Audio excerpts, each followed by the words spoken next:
After the 3-level FCMLI, the topic is 5-level flying capacitor multi-level inverter. So this multi-level inverter would produce 5 levels in the output signal.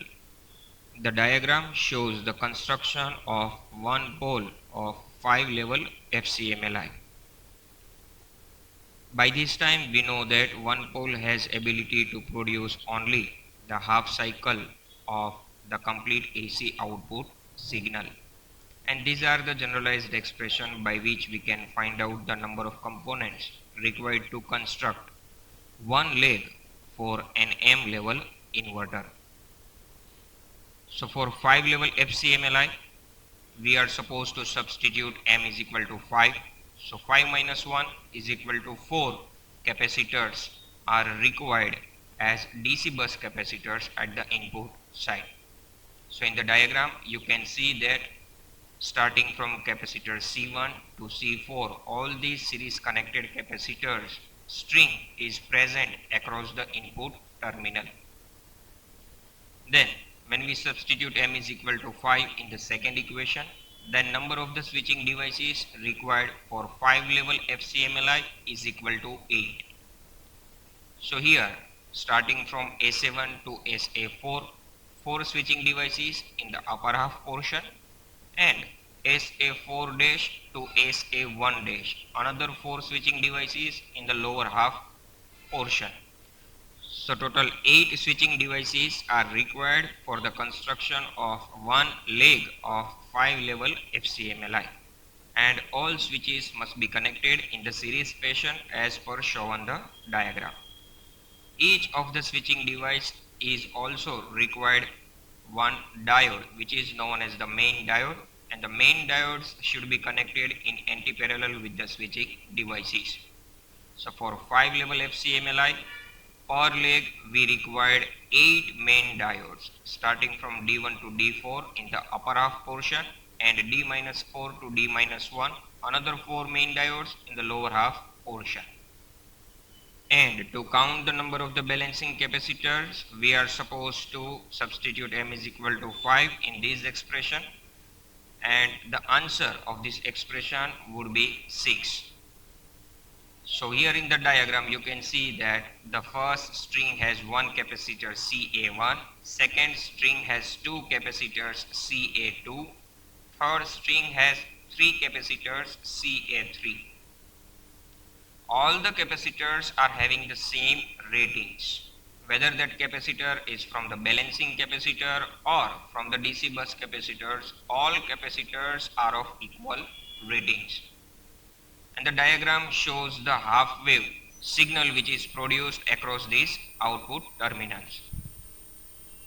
By observing the diagram, we can see that the 5 levels are present starting from level number 1 V1 to level number V5. The level V1 has magnitude 0, V2 has VDC by 4, V3 has VDC by 2, V4 has 3 VDC by 4, and at last V5 has magnitude is equal to VDC.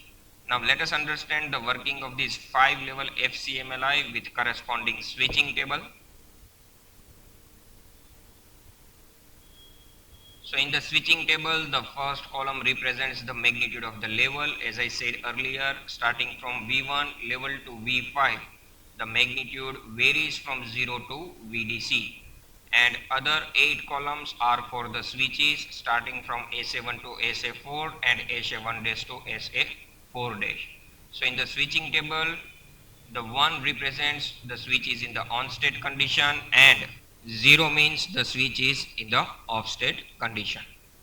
Now to produce the waveform similar to the sinusoidal signal, we know that we have to begin with the minimum magnitude and gradually we have to go towards the maximum value. After reaching at the peak value, we have to gradually decrease the magnitude and we have to reach at the minimum value. So let us begin to produce this type of the waveform starting with the first level V1 with the magnitude is equal to 0.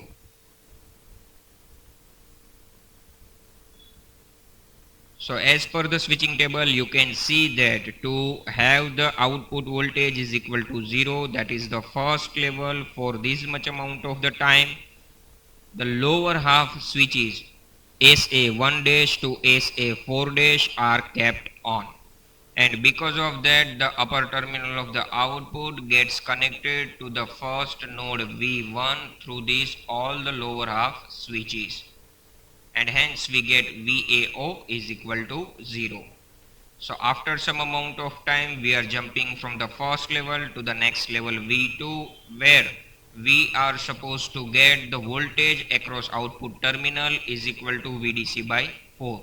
So for that, as per the switching table, we have to turn off SA4 dash and simultaneously we have to turn on SA4.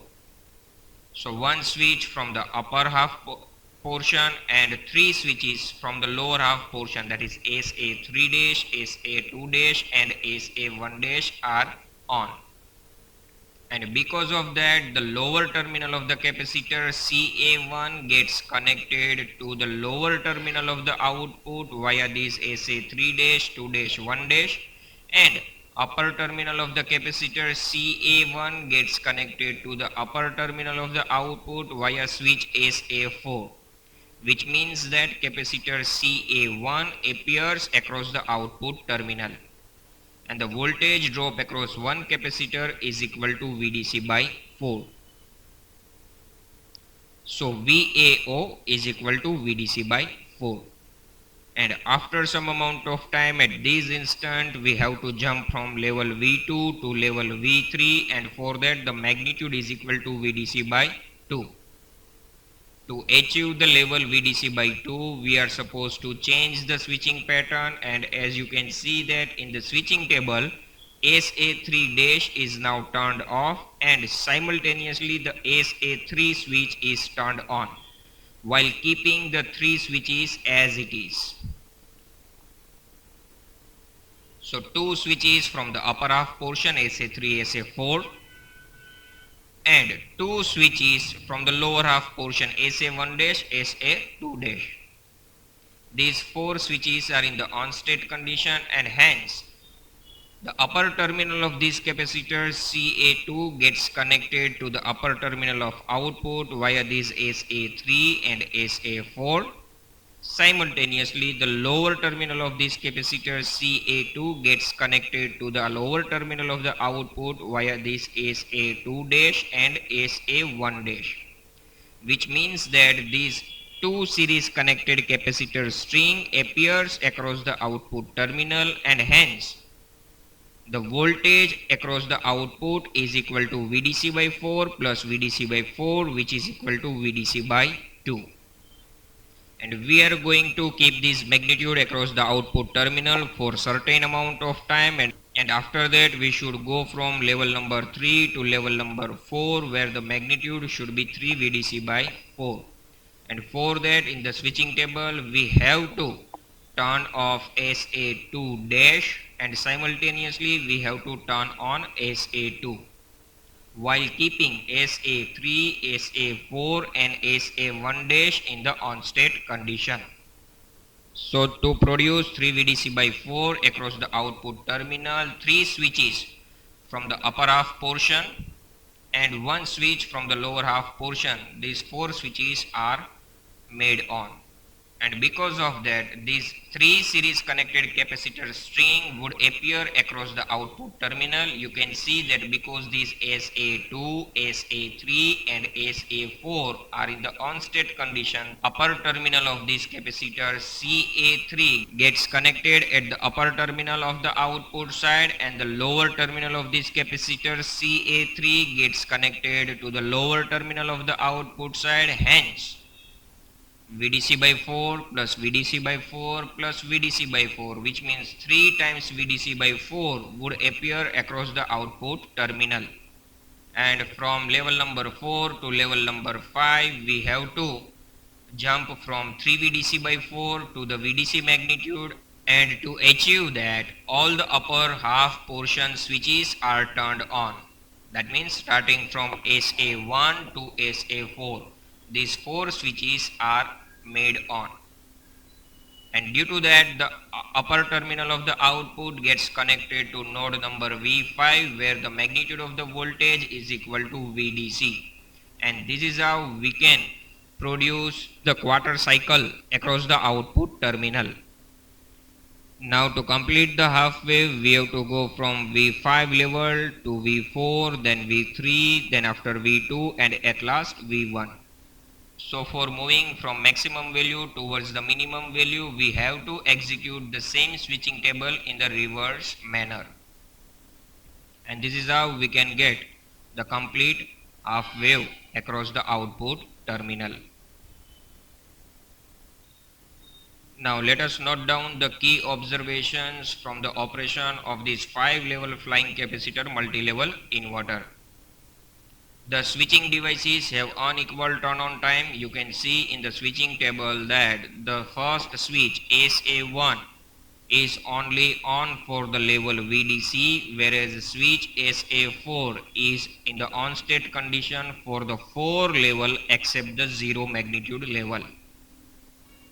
5-level inverter has 5-level output phase lag voltage, whereas 2 multiplied by 5, that is equal to 10, 10 minus 1, that is equal to 9, 9-level output line voltage.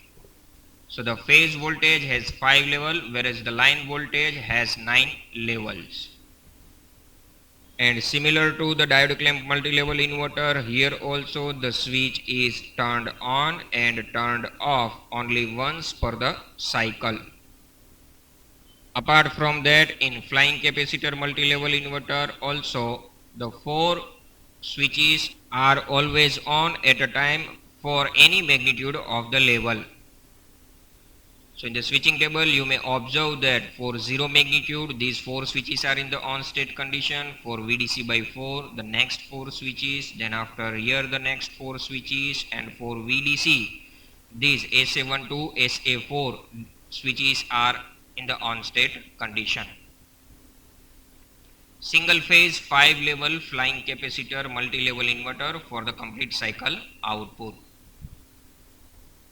Similar to the 3-level FCMLI, to produce the complete cycle having the positive half cycle as well as the negative half cycle, which consists of 5 levels across the output terminal, we need similar kind of 2 legs.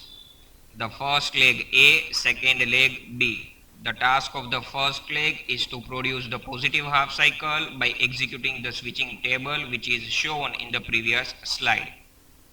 After the 10 millisecond of the time delay, the leg B would execute the same switching table to produce the negative half cycle. So by combining the positive half cycle produced by leg A and negative half cycle produced by leg B, we can have the complete waveform across this output terminal.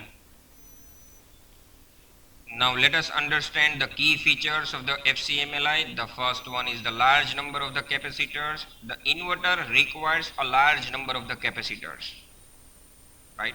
We have calculated the number of capacitors required to construct the 5-level FCMLI, 4 DC bus capacitors and 6 balancing capacitors. So 6 plus 4 capacitors. Assuming that the voltage rating of each capacitor is same as that of the switching device, which is equal to VDC by 4, then 5-level converter requires a total of 6 auxiliary capacitors per phase leg in addition to 4 main DC bus capacitors. If you want to find out the number of the capacitors required to construct 5-level FCMLI to produce the complete cycle, then these 4 main DC bus capacitors behave as common between the leg A and leg B. So we just need extra 6 auxiliary capacitors for leg B. 6 auxiliary capacitors for leg A plus 6 auxiliary capacitors for leg B plus 4 DC bus capacitor. So the answer would be 16 capacitors are required for 5-level FCMLI. You can imagine the number of capacitors required to construct 7-level or the 9-level flying capacitor multi-level inverter. So obviously this is going to be the drawback of the FCMLI. As the number of the level increases, the number of the capacitors required to construct the circuit will be more. The next feature of FCMLI is the balancing capacitor voltages. So unlike the diode clamp multi-level inverter, the FCMLI has redundancy at its inner voltage levels like VDC by 2, 3 VDC by 4 and VDC by 4. So voltage level is redundant if two or more valid switch combination can synthesize the level, which means that the same magnitude of the level can be produced by the multiple combinations of the switching devices. While understanding the working principle of the 5-level FCMLI, the switching table represents only the one possible combination to produce the level, whereas more possible combinations are also present to produce the same level. So that is known as the redundancy. You can produce the same level using multiple combinations of switches. The availability of voltage redundancy allows controlling the individual capacitor voltages, and that is going to be the benefit for FCMLI. Advantages of flying capacitor multi-level inverter. Large amounts of storage capacitors can provide capabilities during the power outage, obviously. So whenever the momentarily power outage occurs, these capacitors would continuously provide the output across the terminals. Like the DCMLI, with more number of the levels, the harmonic content is low enough so that we do not require to design the filters. Disadvantages of FCMLI: an excessive number of the storage capacitors is required when the number of levels is high enough. I've already discussed that point. High level inverters are more difficult to package with the bulky power capacitors, as well as it is more expensive.